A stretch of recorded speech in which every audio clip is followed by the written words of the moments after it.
Alright guys, welcome back our YouTube channel. So now, mag-open tayo ng iPhone 16 Pro Max. Okay, so ito ay desert. Okay, at buksan natin, tingnan natin at kung gaano nga ba ito kaganda. Alright. So bagong-bago lang to guys at makita natin dito sa loob.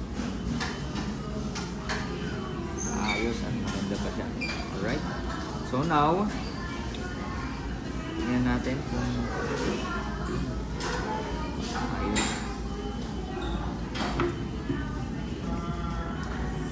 Then